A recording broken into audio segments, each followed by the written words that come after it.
ఒకటి అసెంబ్లీకి, ఒకటి పార్లమెంటుకు ఫ్యాన్ మీద నొక్కితే మీరు గత ఎన్నికల్లో బటన్ నొక్కి పెట్టెలో బంధించిన చంద్రముఖి బెడద ఇక శాశ్వతంగా మీకు ఉండదు. పొరపాటు చేశారు అనంటే చంద్రముఖి మళ్ళీ సైకిల్ ఎక్కుతుంది, టీ గ్లాస్ పట్టుకొని మీ ఇంటికి వస్తుంది, పేదల రక్తం తాగేందుకు లకలక అంటూ మీ ఇంటి తలుపులు తడుతుంది అని చెప్పి ప్రతి అక్కకు చెప్పండి, ప్రతి చెల్లెమ్మకు చెప్పండి. మీకు మంచి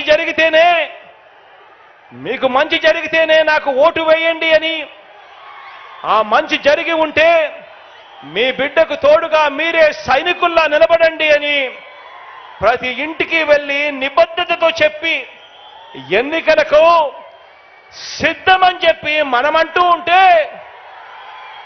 ఇంత నిబద్ధతతో మంచి చేసి ఎన్నికలకు సిద్ధమని మనమంటూ ఉంటే, మరో వంక బాబు పేదల ఇంటికి కానీ, పేదల సామాజిక వర్గాలకు కానీ, గ్రామానికి కానీ, రాష్ట్రానికి కానీ ఏం చేశాడో చెప్పుకునేందుకు ఒక్కటంటే ఒక్కటి కూడా కనిపించని పరిస్థితుల్లో చంద్రబాబు నాయుడు గారు ఉంటే, అటువంటి చంద్రబాబు నాయుడు గారు తాను కూడా పోస్టర్లు వేయిస్తాడు.